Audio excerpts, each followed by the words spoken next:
동일본 대지진 영향으로 후쿠시마 원전 사고가 일어난 지도 어느덧 12년이 됐습니다. 후쿠시마에선 원전 오염수의 해양 방류가 조만간 예정돼 있어서 주변국들은 물론이고 지역민들의 걱정도 큰데요. 특파원 연결하겠습니다.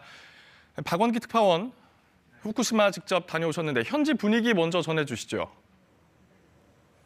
네, 동일본 대지진이 일어난 지 12년의 시간이 흘렀는데요. 외형적으로는 그나마 복구가 많이 이루어진 편이었는데 후쿠시마 원전 오염수 방류가 점점 가시화하면서 현지 주민들의 걱정과 우려도 커지는 분위기였습니다.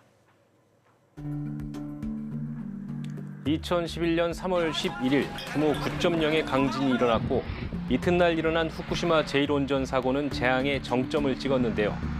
12년이 지난 지금은 어떨까?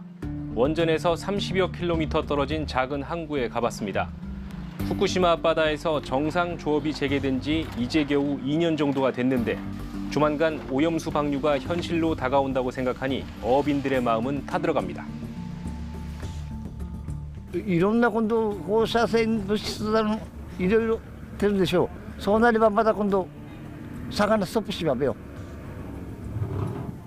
そうなればもう商売なんでくれちまよ。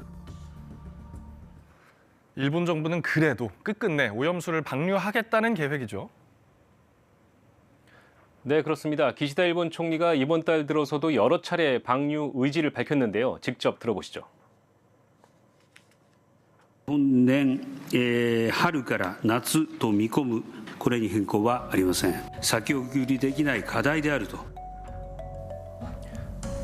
사고가 난 원전에선 지금도 지하수와 빗물 등이 유입되면서 방사능에 오염된 물이 생기고 있는데요. 도쿄전력은 이런 오염수를 다핵종 제거 설비 알프스라고 부르는 장치로 정화해 1000개가 넘는 대형 탱크에 보관하고 있습니다. 탱크 안에 있는 오염수는 정화 과정을 거쳤다지만 방사성 물질인 삼중수소는 여전히 남아있는데요. 여기에 바닷물을 많이 섞어 삼중수소 농도를 낮춘 뒤 해저 터널을 통해 바다로 흘려보내겠다는 계획입니다. 해저 터널을 비롯한 오염수 방류 시설 공사는 올 봄 안에 끝날 것으로 예상되는데요. 방류가 시작되면 130만 톤에 이르는 오염수가 약 30년에 걸쳐 바다로 흘러가게 될 것으로 보입니다. 온갖 반대와 우려에도 오염수를 방류하려는 목적이 폐로 때문이라고요. 네, 그렇습니다. 오염수를 방류해서 원전 공간을 차지하고 있는 대형 탱크를 싹 다 치워야 후쿠시마 원전의 폐로를 제대로 진행할 수 있다는 겁니다. 동일본 대지진 당시 지진의 영향으로 후쿠시마 원전에선 냉각장치 고장으로 해결료가 녹아내리는 사고가 났고요. 이때 녹아내린 해결료가 구조물과 엉겨붙으면서 데브리라는 일종의 핵 찌꺼기가 생겼습니다.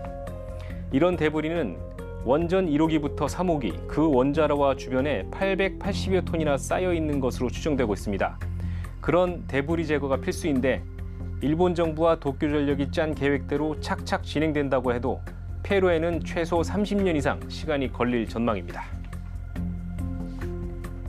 放射線量がものすごい高いんで、その中での作業にどうしてもやっぱり人が介在せざるを得ない状況も出てくるでしょうから。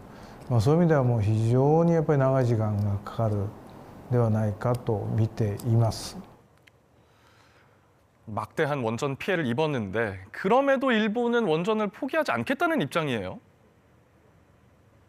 네, 그렇습니다. 일본은 과거 원자로 54기를 가동했다가 2011년 후쿠시마 원전 사고가 터지면서 모든 원전 가동을 중단했는데요. 신규 원전도 더 이상 안 짓겠다고도 했습니다. 아베 2차 내각부터 방침이 다시 바뀐 건데 원전을 하나 둘 재가동하면서 현재 사용 중인 원전은 10기에 이르렀고요. 기시다 총리 내각은 올해 7기를 더해 최대 17기의 원전을 재가동한다는 방침입니다. 에너지난을 극복하고 전 세계적인 탄소 배출 감축에 동참하려면 원전이 반드시 필요하다. 이게 일본 정부 설명인데요. 12년 전 단 한 번의 사고로 치명적 피해를 입을 수 있다는 걸 보여준 후쿠시마의 교훈을 벌써 잊은 것 아니냐는 우려도 함께 나오고 있습니다. 지금까지 도쿄에서 전해드렸습니다.